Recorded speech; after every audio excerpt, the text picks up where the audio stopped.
Queridos amigos y amigas, hermanos y hermanas que me escuchan, hoy es el día del Señor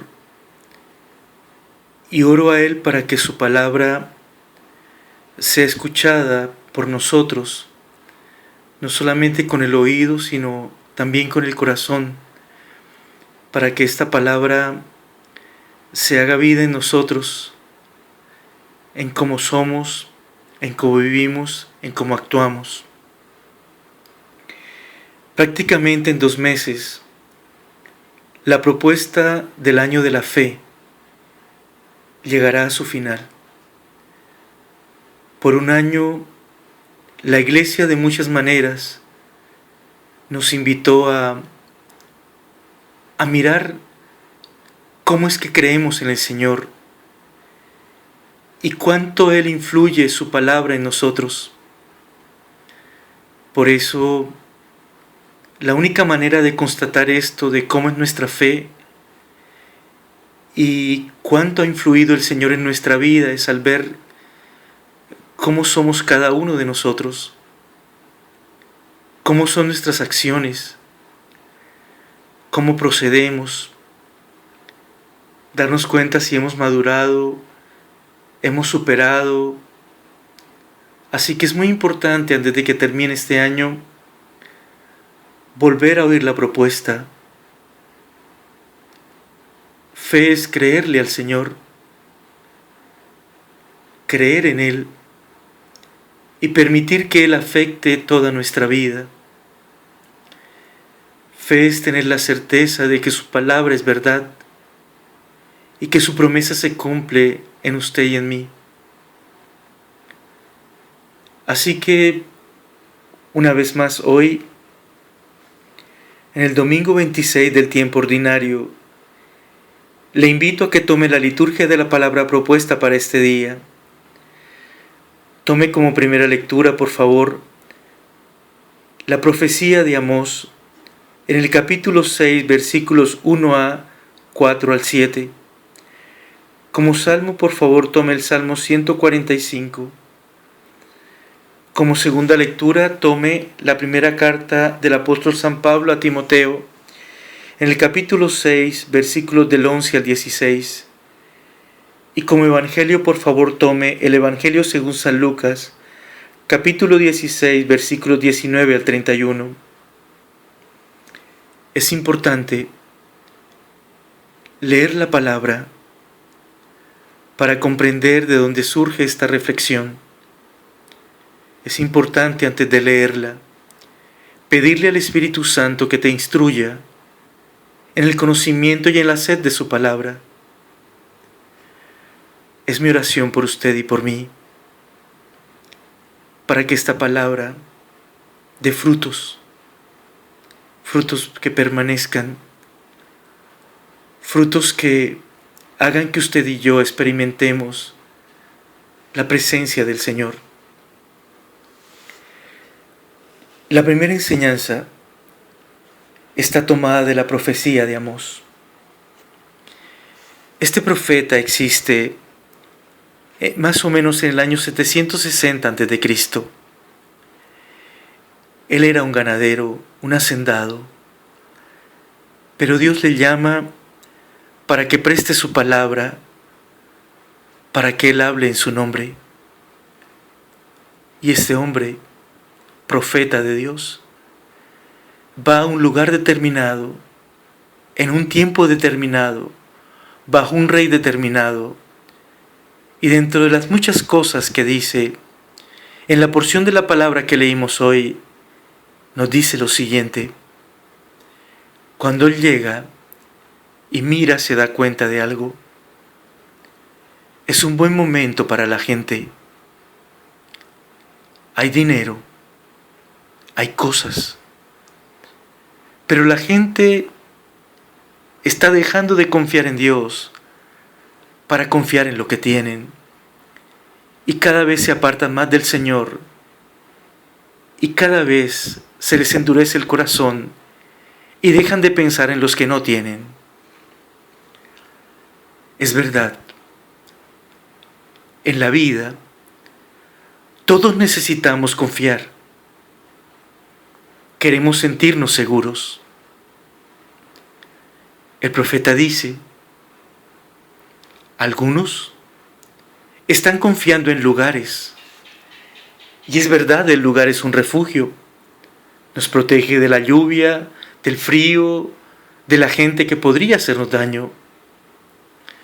También dice el profeta, otros confían en lo que tienen, en sus cosas, en su comodidad, en sus recursos, en su dinero.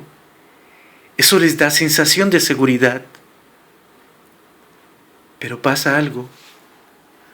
Al sentir que se está seguro, por donde estoy, el lugar, por lo que tengo, puedo olvidarme de Dios, puedo olvidarme del otro. A veces, creer que no necesito de Dios porque lo tengo todo es un riesgo que todo creyente puede tener. Sin embargo, hay que recordar las palabras del Señor. Maldito el hombre que pone su confianza en otro hombre como él o en sus propias fuerzas. Bendito el hombre que pone su confianza en el Señor. Yo te hago una pregunta. ¿En dónde está tu confianza hoy? ¿Quién te da a ti la seguridad? ¿Es Dios? ¿Es su palabra que es promesa? ¿O acaso tu confianza o la mía está puesta en lugares, en personas, en objetos, en lo que sé, en mi habilidad, en mi salud? ¿En qué has puesto tu confianza?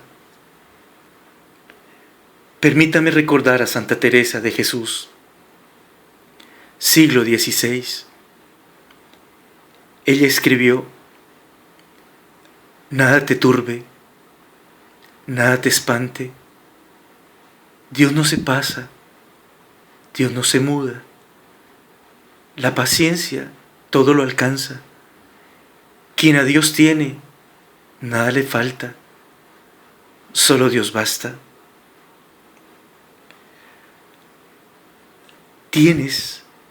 Tengo que aprender a confiar en Dios.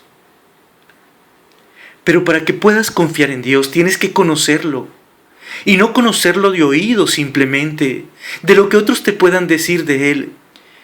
Tenemos que tomarnos la molestia y establecer relación personal con el Señor, para poder decir con seguridad, con valentía, Jesús, confío en ti. Dios, estoy seguro de tu amor. Estoy seguro de tu poder, de tu bondad, de tu misericordia, de tu sabiduría, de tu plan de amor. Estoy seguro de que tu promesa se cumple para mí. Es verdad. Tener un lugar es importante. Un refugio es importante. Tener dinero es importante. Pero ni en los lugares ni en el dinero se confía. A ellos no se entrega uno. ¿Sabe algo? Usted y yo, como todos, nos equivocamos. Somos finitos. Desconocemos algunas cosas. Usted, como los demás, comete errores. Yo también. Por eso, confía en Dios. Confíale a Él todo. Que Dios no falla. Que Dios no engaña. Que Dios no miente. Que Dios es el mismo. ¿Sabes? Carlos confió en Gabriel, su socio, y lo robó. James confió en Carolina porque llevaba mucho tiempo en su relación, pero ella lo engañó y se fue con otro. Graciela desde niña había sido brillante y confiaba en su inteligencia, en su capacidad. Pero sabe, terminó con Alzheimer. No se conocía ni a ella misma ni a los que había amado. Deambulaba por su casa, orinándose y defecándose encima. Otro hermano confió en su dinero y todas las noches antes de dormir miraba sagradamente su cuenta por internet. Cuando cayó la bolsa y quedó en la ruina y sin un peso, no fue el mismo. Se le fue toda la ilusión y toda la vida.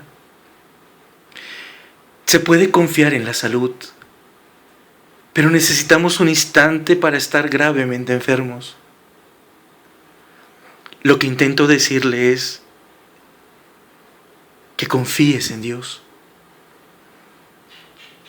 Él no te va a fallar. A Él es a quien uno le entrega su vida, sus ilusiones, sus problemas, sus proyectos, todo. Y de Él lo recibe todo. ¿Y sabes algo? Si Dios te ha bendecido con cosas, que no sea eso un motivo para apartarte de Dios. Todo lo contrario. Cuanto más Dios te dé, en bienes materiales, espirituales, emocionales, cuanto más seas bendecido, más cerca de Dios, más motivos para darle la gloria, la honra y la alabanza. No porque te dé una casa grande, dejes de ir a la iglesia por barrer el jardín. No porque te dio un bote, dejes de celebrar el día del Señor porque te fuiste al bote, no. El Señor primero y lo demás vendrá por añadidura. Y cuando te des cuenta de que has sido bendecido, porque hemos sido bendecidos siempre y lo seremos siempre por la misericordia y la generosidad de Dios, entonces nunca te olvides de los que sufren o pasan necesidad. Comparte la bendición que Dios te da, que de alguna manera lo que harás será sembrar más bendición y obtener más frutos abundantes para ti. Esta es la primera enseñanza. Pon tu confianza en el Señor, que Dios no te va a fallar, aunque tú o yo le fallemos. Siéntete bendecido por Dios, pero que esa bendición material no te aleje de Dios, sino que te acerque más. Y no permitas jamás que la riqueza te seque el corazón. Todo lo contrario, rico, generoso, bondadoso, que piensa en los demás. Segunda enseñanza. En la primera carta del apóstol San Pablo a Timoteo, para dominar una técnica, un oficio, una habilidad, hay que entrenarse. Si tú o yo le preguntamos a un campeón olímpico cómo consiguió la medalla olímpica, puede responder: le puse ganas y entrené muchísimo. Si tú o yo le preguntamos a alguien que es bueno en lo que hace, responderá algo parecido: le puse ganas, disciplina Y lo hice hasta que lo logré, y lo hice muchas veces. Cuando uno escucha a una persona de éxito, una mujer o un hombre de éxito, dice: vi la oportunidad y trabajé por ella sin detenerme, sin descansar, hasta conseguirlo. ¿Qué están diciendo estas personas? Practiqué, me esforcé, lo conseguí, perseveré, me discipliné. ¿Y sabe algo? San Pablo tiene el mismo concepto cuando dice: para ser hombre de Dios, mujer de Dios, hay que practicar.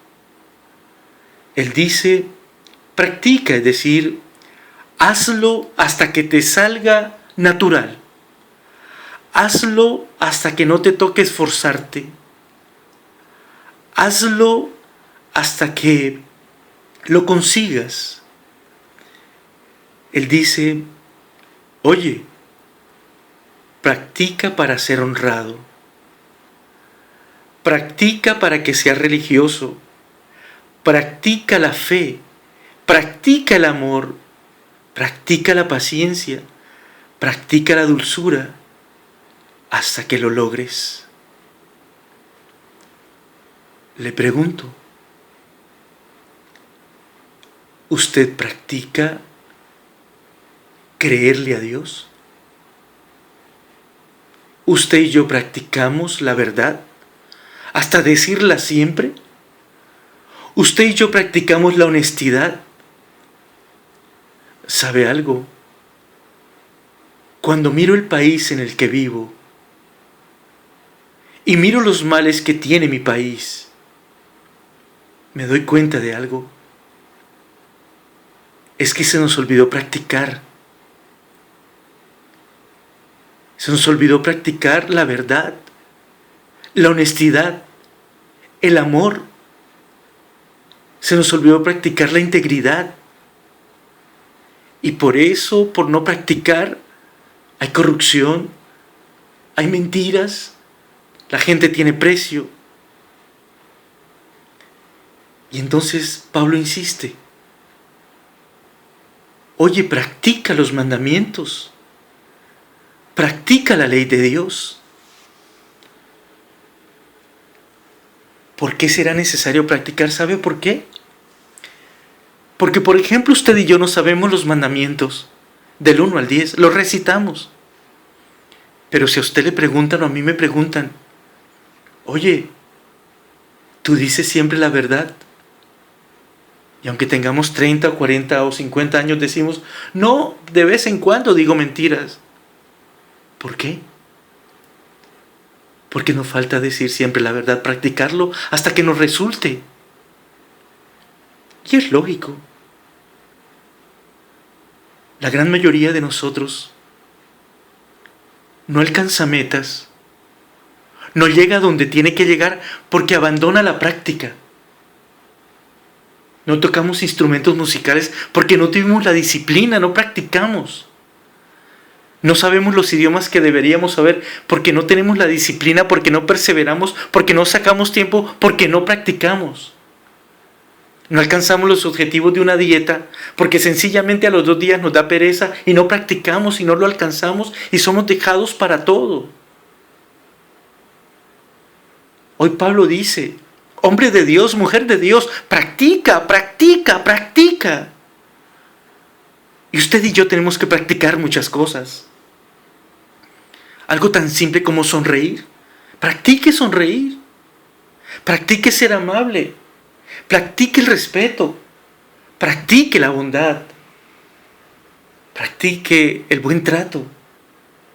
Y entonces dice Pablo: y no olvides que tendrás que hacer el combate de la fe.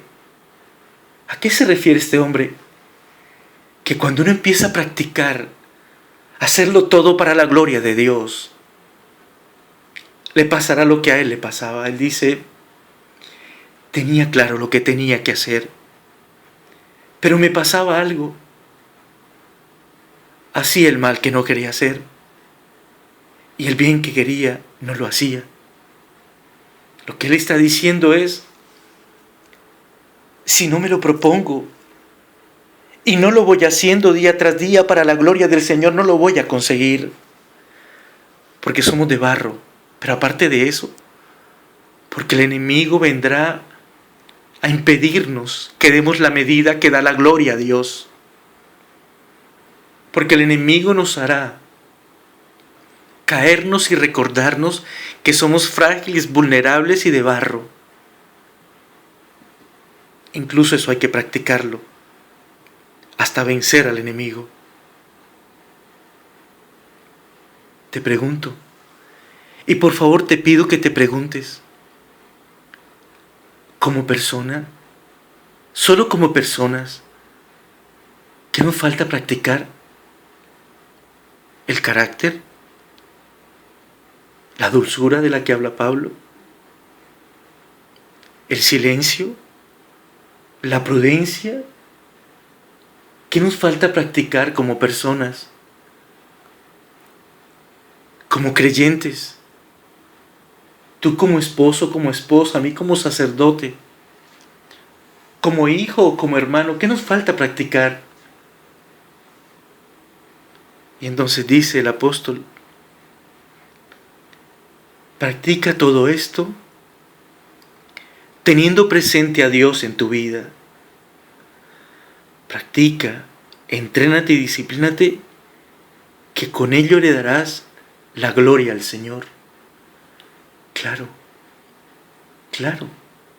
Si usted practica todo esto, vivirá la vida del Espíritu. Y su vida dará la gloria al Señor, porque usted y yo caminaremos en una verdadera y probada santidad. Esa es la segunda enseñanza. La tercera es del Evangelio de San Lucas. Hemos estado haciendo lectura continua de este Evangelio. Y hoy la porción de la palabra leída nos propone esto. Te pregunto, ¿has pensado en que después de tu muerte algo sigue? ¿Sabes que después de muerto o de muerta iremos al juicio de Dios? ¿Sabes que si te esforzaste por hacerlo conforme a su palabra y a sus mandamientos, llegarás o llegaremos al cielo?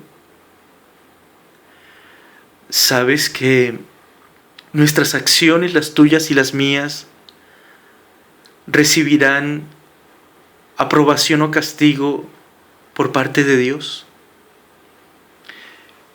Es curioso. Hoy la palabra nos propone el tema del cielo y del infierno.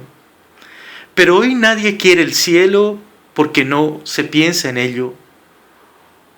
Hoy muchos irían al infierno o iríamos al infierno porque sin darnos cuenta caminamos en dirección hacia él. En esta mentalidad del mundo, donde creemos que nada importa, hoy la palabra nos recuerda que para tu salvación y la mía, la de nuestra alma, sí, todo importa. Por eso hay que creer lo que Dios nos dice, no lo que el mundo nos dice, lo que su palabra, la palabra de Dios nos dice, no lo que la palabra del mundo nos dice. Es importante recordar que nuestra vida no es solo aquí y ahora. Hay algo más después. Vida eterna. Presencia de Dios. Cielo. Pues bien, la lectura es muy simple. Dos personas. Un rico y un pobre. Un rico que disfrutaba de las bendiciones materiales. No le hacía daño a nadie, pero tampoco le hacía bien a nadie. El pobre, un pobre llagado, que no podía trabajar y que esperaba que con él alguien tuviera misericordia, especialmente el dueño de la casa, de donde él estaba sentado al frente en la puerta. ¿Qué está diciendo hoy el Señor a través de su palabra? Que nosotros no podemos perder la capacidad de conmovernos frente al sufrimiento o a la necesidad de las otras personas. Me causa curiosidad esto, que para hacer la caridad, para hacer el bien, para ayudar a alguien no hay que ir lejos, solo abrir la puerta. Y a veces no hay que abrirla tampoco, porque adentro de nuestra casa alguien necesita de ti o alguien necesita de mí. ¿Sabe algo? ¿Sabe por qué Dios espera que usted sea misericordioso? Porque somos sus hijos. Y hemos sido creados a su imagen y semejanza. Tú te pareces a Dios, yo me parezco a Dios cuando mostramos amor. La palabra lo dice una y otra vez. Ama a Dios, ama a los otros, ámate a ti mismo. Pero el amor, dice el apóstol Pablo, no es una palabra, no es una doctrina. El amor es algo más. Cuando le preguntan a Juan el apóstol, él dice, el que no ha conocido el amor, no ha conocido a Dios porque Dios es amor. Y entonces el amor se ve en Jesucristo. Un amor que se hace gesto, palabra, compañía, consuelo, objetos, panes, peces, sanación, liberación, restauración. El amor según Dios es una acción tuya o mía en favor del que nos necesita. No solo son cosas. Es verdad. Tal vez lo básico es dar cosas. Pero eso es muy fácil. Dar dinero es meter la mano al bolsillo y compartir un poco de lo que me sobra o de lo que tengo. Eso es fácil. Pero es darse. Y cuando hablamos de la misericordia que pide Dios es muchas cosas. Es respetar, es comprender, es tolerar, es justificar, es lograr un amor como el de Jesús, incondicional. Tan incondicional que eso no impide que nuestra vida se llene de bendición. Mujer adúltera, recibes la bendición del perdón y una vida mejor. Zaqueo, recibes la bendición del perdón y una vida desatada y bendecida. Endemoniado, recibes la bendición de la liberación y muchas bendiciones. Viuda de Naín, recibes el consuelo de Dios y la resurrección de tu Hijo. Pueblo que seguía a Jesús, reciben pan para saciar el hambre y peces para saciar el hambre, pero reciben la bendición y la palabra poderosa de Dios. ¿Sabe algo? Si alguna vez quieres saber cuál es la llave que abre el cielo, para usted y para mí es la misericordia, es la bondad, es la generosidad, es tener el corazón de Dios, que se conmueve ante el dolor, ante la enfermedad, ante la necesidad, ante la debilidad, ante el pecado del otro. Y entonces dice la palabra que te entregarán la llave del cielo cuando contestes un examen, cuando contestemos un examen. Tuve hambre, me diste de comer. Tuve sed, me diste de beber. Estaba enfermo y me sentía tan frágil. ¿Fuiste a verme? Estaba preso, estaba avergonzado, estaba asustado. ¿Fuiste a verme? Estaba desnudo, sentía frío. ¿Me diste para cubrirme? ¿Cuándo? ¿Cuándo? Y el Señor responde: si lo hiciste con uno de los míos, de tus hermanos, a mí me lo hiciste.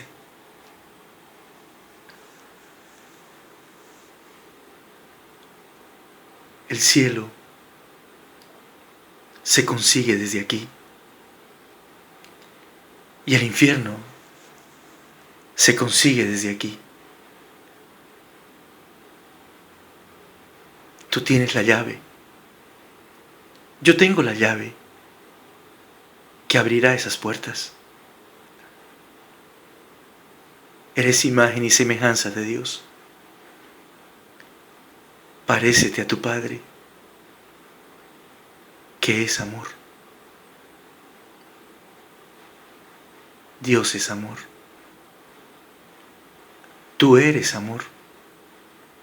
Y todos hemos sentido ese amor de Dios que se hace bendición, perdón, provisión, compañía, defensa, cuidado.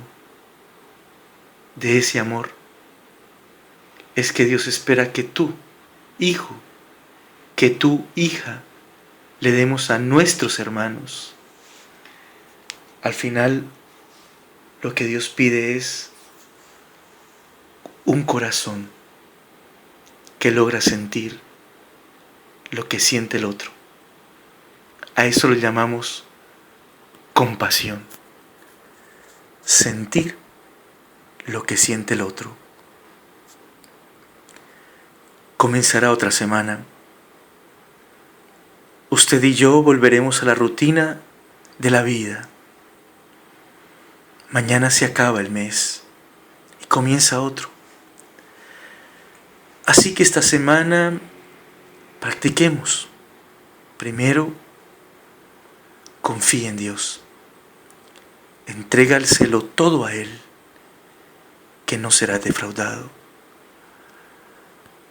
Recuerda, cuanto más tengas, dale más gloria y espacio a Dios en tu vida. Y no te olvides del que necesita, porque tus acciones de bendición en favor de otros no quedarán sin recompensa. Es promesa del Señor. Para que seas un hombre de Dios y una mujer de Dios, practica los mandamientos y la ley del Señor, que de esta manera le darás la gloria y la alabanza. Y por último, sé misericordioso y haz un pequeño ejercicio. Ve en los otros el rostro de Dios, para que les sirvas, para que les des, para que les hagas como Dios lo hace contigo, como Dios lo hace conmigo. Que así sea. Amado Dios, tú eres un Dios amoroso, grande y poderoso, y nos amas tanto. Lástima que no nos damos cuenta de lo grande y profundo de tu amor. Si nos diéramos cuenta de cuánto nos amas, caeríamos rendidos para darte siempre la honra y la alabanza.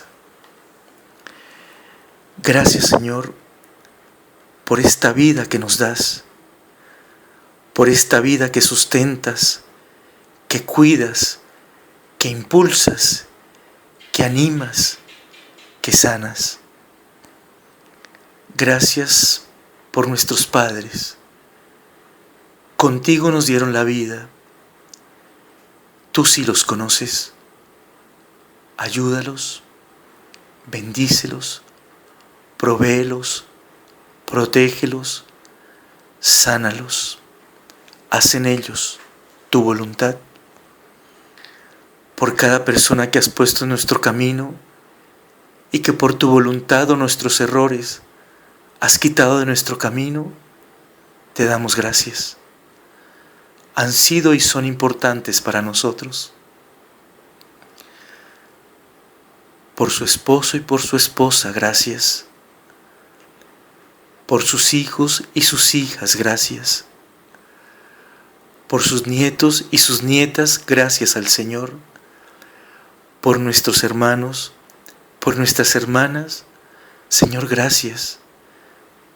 Ayúdalos y enséñanos a amarlos como son. Por estos amigos del alma, los tesoros del camino, bendito y alabado sea, Señor. Amado Dios, somos tu iglesia, y haz que al practicar y al establecer relación personal contigo, Señor, declarándote Señor y Salvador de nuestras vidas, nos levantemos como banderas para proclamar que tú eres eso, el Señor, y que ejerces mayordomía sobre nuestra vida, y que con la vida que vivimos y como la vivimos, te damos la gloria y la alabanza. Bendice al Papa Francisco, a los obispos, a los sacerdotes, a las religiosas y a los misioneros. Bendice a los pastores, que entre todos construyamos tu reino. Amado Dios, esta semana la noticia conmovió. Algunos países musulmanes han establecido la pena de muerte para todo aquel y aquella que hable en el nombre de Cristo. Señor, ten misericordia de los misioneros y las misioneras. Cuídalos y protégelos, Señor.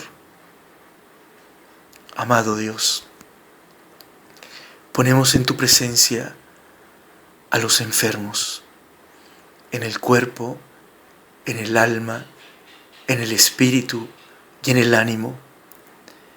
Sean sanos en tu nombre y por tu poder, Señor. Señor, pedimos liberación para toda atadura de recuerdo, de circunstancia, de acontecimiento, de personas.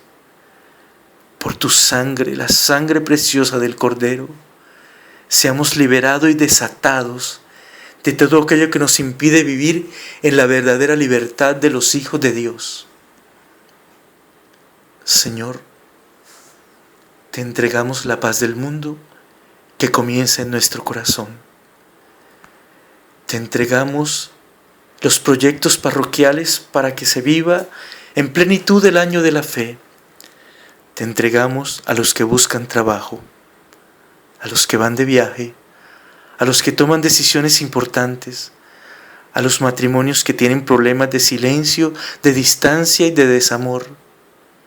Y te entrego, Señor, cada oración que hay en el pensamiento y en el corazón de hermanos, hermanas y amigos que escuchan estas palabras. En ellos y en nosotros realiza siempre, Señor, tu santa voluntad. Te damos gracias por la semana que comienza. Pon tus pensamientos, tus palabras, tu mirada y tus sentimientos en nuestro corazón y no permitas que vayamos a arrebatar la paz de nadie y tampoco permitas que nadie nos arrebate la nuestra. Bendice a todos los que escuchan esta palabra. Estas oraciones, Señor, te las presento confiado y seguro junto a mis hermanos que escuchan. La presento en el nombre poderoso de Jesús, bajo la acción del Espíritu Santo. Amén. Amén y amén. Muchas bendiciones. Feliz semana, Padre Ricardo.